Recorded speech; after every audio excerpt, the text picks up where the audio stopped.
बड़ी खबर देख रहे हैं आपके साथ मैं हूं आस्था श्रीवास्तव। रुक करते हैं बिहार की खबरों का। लोकसभा चुनाव के मद्देनजर मुख्यमंत्री नीतीश कुमार ने रविवार को वर्चुअल माध्यम से विभिन्न लोकसभा क्षेत्र के पंचायत अध्यक्षों से सीधा संवाद किया। साथ ही चुनाव से संबंधित तैयारियों का जायजा लिया और एनडीए प्रत्याशियों की जीत सुनिश्चित करने के लिए पार्टी के तमाम पदाधिकारियों को महत्वपूर्ण दिशा निर्देश दिए। इस बैठक में किशनगंज, कटिहार, पूर्णिया, भागलपुर और बांका लोकसभा के प्रत्याशियों ने शिरकत की। वहीं 9 सांगठनिक जिलों के 90 प्रखंड इकाई सहित 1174 पंचायत इकाई के नेता शामिल हुए। 4 लोगों ने माननीय मुख्यमंत्री के समक्ष अपना विचार रखा। इस दौरान मुख्यमंत्री नीतीश कुमार ने कहा कि बिहार की सभी 40 लोकसभा सीटों पर एनडीए को जीत दिलाने के लिए सभी लोगों को मजबूती से काम करना है। बिहार के विकास में केंद्र सरकार का पूरा सहयोग मिल रहा है, इसलिए हमें पुनः नरेंद्र मोदी को तीसरी बार देश का प्रधानमंत्री बनाना है।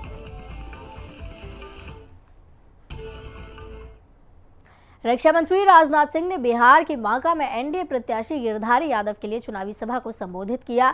जनसभा में उन्होंने आरजेडी परचम का प्रहार किया और आरजेडी के घोषणा पत्र यानी परिवर्तन पत्र पर तंज कसा और कहा कि लालटेन का युग अब जा चुका है, ये समय एलईडी का है। उन्होंने तेजस्वी के 1 करोड़ युवाओं को सरकारी नौकरी देने के वादे को झूठ का पुलिंदा करार दिया और कहा कि जो पार्टी सिर्फ 23 लोकसभा सीटों पर चुनाव लड़ रही हो, वो पूरे देश के लिए परिवर्तन पत्र जारी कर रही है।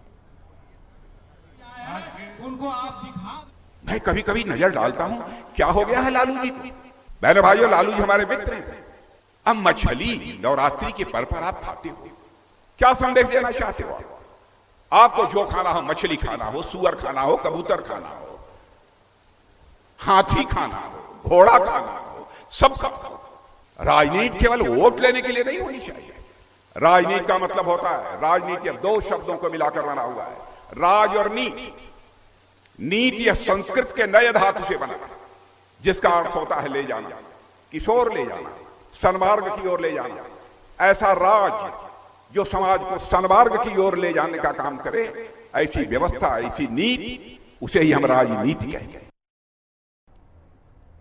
बीजेपी ने 24 की जंग के लिए अपना संकल्प पत्र आज जारी कर दिया है। मोदी की गारंटी के नाम से जारी बीजेपी के घोषणा पत्र की बिहार के डिप्टी सीएम विजय सिन्हा और एलजेपी रामविलास सुप्रीमो चिराग पासवान ने जमकर तारीफ की।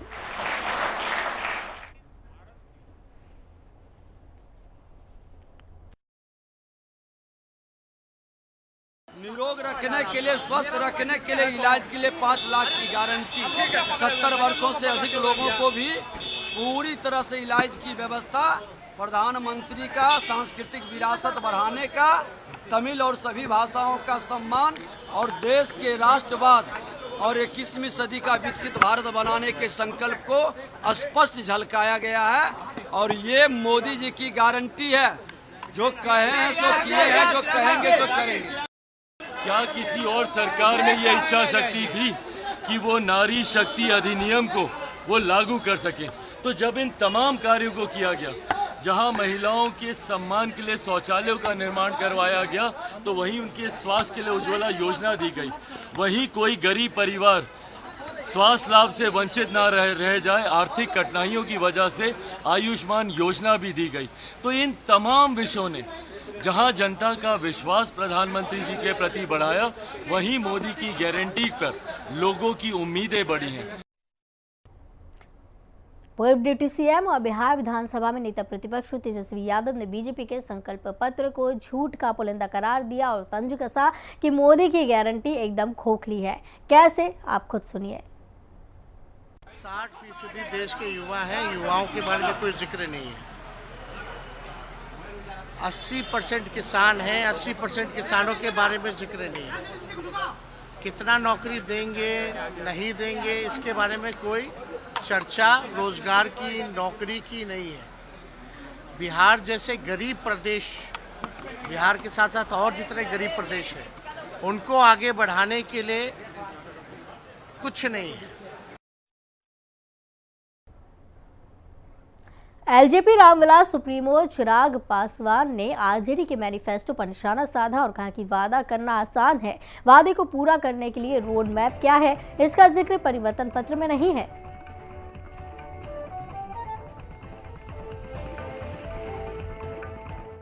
और जब ये लोग 1 करोड़ की बात करते हैं, बताएं ना इनके पास वो विजन क्या है। सिर्फ घोषणा करने से नहीं ना होगा भाई, आपके पास वो रोड मैप होना चाहिए। रेवेन्यू जनरेशन कैसे होगा, कैसे आप रेवेन्यू जनरेट आप कैसे करेंगे, कैसे अपने राजस्व को आप बढ़ाएंगे, जॉब अपॉर्चुनिटीज़ आप कैसे क्रिएट करेंगे, उसके लिए आपका क्या रोड मैप है। सिर्फ बोल देने से कि हम 1 करोड़ रोज़गार दे देंगे, ऐसे में बोलने के लिए तो भैया 140 करोड़ की आबादी, आप बोल दीजिए हम लोग 150 करोड़ लोग को रोज़गार देंगे। जेडीयू प्रवक्ता नीरज कुमार ने एक बार लालू परिवार पर फिर हमला किया है और कहा कि नौकरी के नाम पर आखिर कितने दिनों तक बिहार की जनता को लूटते रहेंगे। आरजेडी का परिवर्तन पत्र नौकरी के नाम पर ठगी का एक और मायाजाल है और कुछ नहीं। 43 बीघा जमीन माननीय लालू प्रसाद जी के परिवार का है। 43 बीघा जमीन कोई साधारण नहीं है। कौन है बिहार का जमींदार जिसके पास इतनी जमीन हो? ये जमीन कहाँ से आया?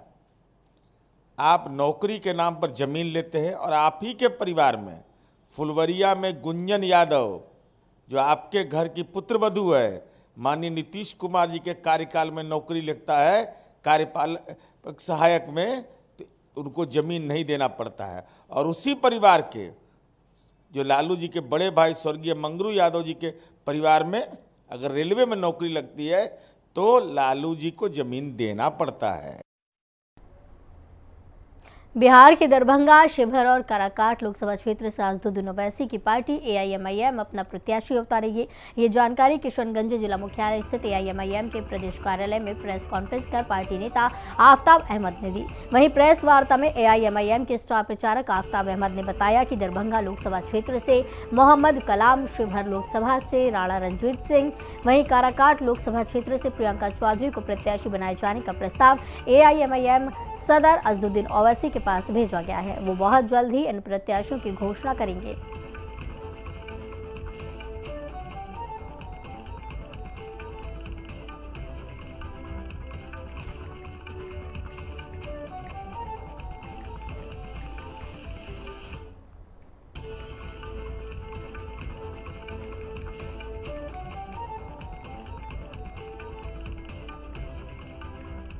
कि पिछले दिनों इलेक्शन के हवाले से, जो लोकसभा के इलेक्शन के हवाले से हमारे प्रदेश अध्यक्ष जनाब अब्दुल ईमान साहब ने जो बात कही थी, तो उस पर हम अभी तक कायम हैं। और उसमें सिर्फ 2 सीटों का चूँकि हमने बाद में फैसला किया कि पूर्णिया और कटिहार से अभी फिलहाल हम कैंडिडेट नहीं दे रहे हैं, तो बाकी सीटों पर जो पहले हमने फैसला किया था वो उन सीटों पर हम कायम हैं। उसमें काराकाट की जो सीट है वहाँ से प्रियंका चौधरी हैं और आपके शिवहर से जनाब राणा रणजीत सिंह हैं और हमारे दरभंगा से जो प्रत्याशी हैं वो मोहम्मद कलाम हैं। जिस तरह से 2014 के लोकसभा चुनाव में देश का प्रधानमंत्री जी सैकड़ों घोषणा कर पूरे हिंदुस्तान के युवा और नौजवानों और किसान भाइयों को ठगने का काम किया, उससे ये साबित हो रहा है कि 2014 में भी ठगने का काम किया, 2019 में भी ठगने का काम किया और फिर 2024 में भी ठगने का काम कर रहा है।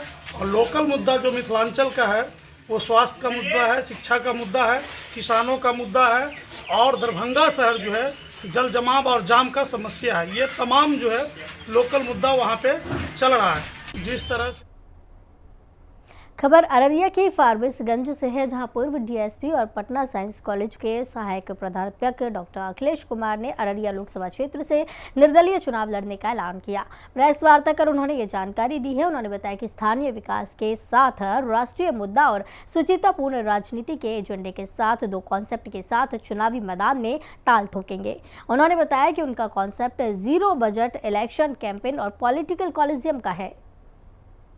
अभी वर्तमान में मैं अररिया लोकसभा सीट से निर्दलीय प्रत्याशी के रूप में चुनावी मैदान में हूं और इसी संदर्भ में मैं आप लोगों से अपनी बातों को साझा करना चाहता हूं और मैं चाहता हूं कि आपकी तरफ से सवाल आएँ और उन सवालों को मैं जवाब दूं। जो मेरा चुनावी एजेंडा है वो यहाँ का स्थानीय विकास तो है ही, राष्ट्रीय स्तर के मुद्दे भी हैं और जो लोकतंत्र में सुचितापूर्ण राजनीति होनी चाहिए उसी को इस्टेब्लिश करने के लिए मैं 2 कॉन्सेप्ट के साथ आप लोगों के बीच में उपस्थित हूँ।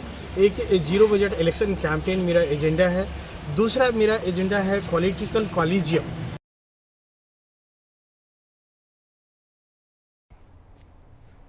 पटना में राष्ट्रीय जनता दल के प्रदेश कार्यालय में संविधान निर्माता डॉक्टर बाबा साहेब भीमराव अंबेडकर की जयंती मनाई गई। इस दौरान प्रदेश अध्यक्ष जगदानंद सिंह बाबा साहेब भीमराव अंबेडकर के चित्र पर माल्यार्पण कर उनके प्रति श्रद्धा सुमन अर्पित किए गए।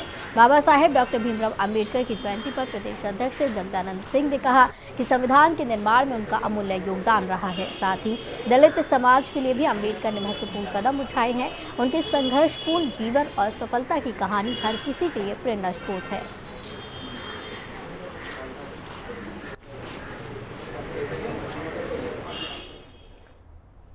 पटना में संपत्ति कर में अप्रैल से जून तक 5% छूट दिए जाने की सुविधा का पटनावासी लाभ ले रहे हैं। पटना नगर निगम के अंतर्गत स्थापित सभी टैक्स काउंटरों पर संपत्ति कर और ठोस कचरा प्रबंधन शुल्क के भुगतान करने के लिए संपत्ति धारकों की लंबी कतार लगी रहती है। इसे देखने के लिए पटना नगर निगम की ओर से अवकाश के दिन भी टैक्स काउंटर खुला रहेगा। इसके साथ ही आम दिनों में भी सुबह 9 से शाम 7 बजे तक काउंटर खुले रहेंगे। शेखपुरा के कौसुंभा ओपी क्षेत्र में जनरेटर हटाने को लेकर दो पक्षों के बीच जमकर मारपीट हो गई, जिसमें कई दिनों दोनों पक्षों की ओर से महिला और पुरुष गंभीर रूप से घायल हो गए। घटना की जानकारी मिलते ही स्थानीय लोग मौके पर पहुंचे और मामला शांत करवाया। फिलहाल घायलों का इलाज अस्पताल में चल रहा है।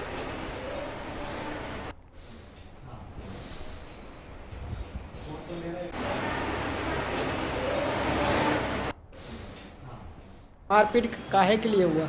मारपीट हो गया, गेट मेरा जाम कर दिया। गेट कौन जाम कर दिया था? नीलेश सिंह, मुकेश सिंह, महेंद्र सिंह, सावेंद्र सिंह, देवेंद्र सिंह, धीरेन्द्र सिंह। क्या चीज़ से गेट का जनरेटर से। अच्छा, तो आप लोग हटाने के लिए गए थे? हाँ। उतने में मारपीट किया? उतने में ईटा चला दिया। कितने लोग घायल है आपके तरफ से? 5 घायल है। घायल का क्या नाम है? विशु कुमार बौद्धू से, पड़ी देवी, कुमकुम देवी, खुशी कुमार। कहाँ घर हुआ? लोधीपुर। मठोघर लोधीपुर। हाँ। केस उस भी किया क्या? नहीं, केस नहीं। केस करना है? केस अगला पार्टी करेगा, हम भी करें। झंझारपुर से सुमन कुमार महागठबंधन के प्रत्याशी होंगे। वीआईपी ने आज इसकी घोषणा कर दी है। महागठबंधन में शामिल विकासशील इंसान पार्टी ने सुमन कुमार पर दांव लगाया। वीआईपी के राष्ट्रीय प्रवक्ता देवज्योति ने बताया कि जल्द ही अन्य 2 सीटों पर उम्मीदवारों की घोषणा कर दी जाएगी।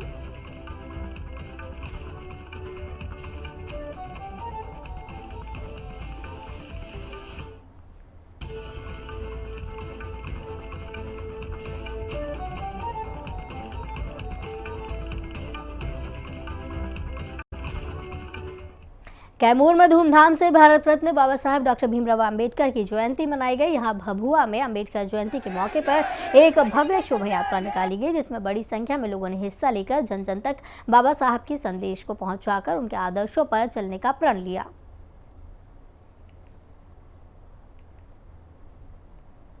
कर सको तो अपनी बात। जयंती के मौके पर आपको हार्दिक अभिनंदन करते हैं, स्वागत करते हैं, शुभकामना व्यक्त करते हैं। मात्र एक पंक्ति के द्वारा मैं आपको संदेश देना चाहता हूं कि कर सको तो अपनी वाणी में वो हुनर पैदा करो, रुख हवाओं को बदल दो, वो असर पैदा करो। अगर चाहते हो इस दुनिया में मान सम्मान से जीना तो हर घर में एक डॉक्टर अंबेडकर कांसीराम पैदा करना होगा। हर घर में डॉक्टर अंबेडकर कांसीराम। अररिया के फारबिसगंज में 16 अप्रैल को निकलने वाली रामनवमी रथ यात्रा जुलूस की तैयारी और रूट का डीएम इनायत खान और एसपी अमित रंजन अधिकारियों के साथ जायजा लिया। फारबिसगंज के राजेंद्र चौक स्थित खाली पड़ी पड़ती जमीन से हर साल रामनवमी पर रथ यात्रा निकाली जाती है, जिसमें हजारों की संख्या में सनातन धर्म प्रेमी रामध्वज के साथ भाग लेते हैं। डीएम एसपी के साथ अधिकारियों का काफिला पहले फारबिसगंज हवाई अड्डा गया, जहाँ गाड़ी से ही अधिकारियों ने मैदान का जायजा लिया। सूचना नहीं है, जब सूचना होगी तो उसके हिसाब से नियमानुसार हम लोग कार्रवाई करेंगे। आज का भ्रमण तो निर्वाचन की तैयारियों की समीक्षा करना था, उसी के लिए हमने अनुमंडल स्तर के सभी पदाधिकारियों के साथ और आगामी पर्व को लेकर भी क्या प्रशासनिक तैयारियां की गई हैं उसकी समीक्षा भी की और आवश्यक दिशा निर्देश। रामनवमी रूट यात्रा का भी निरीक्षण किया। हाँ, ये 26 के पीएम कार्यक्रम की कोई इस तरीके की कोई अभी सूचना मेरे पास नहीं है।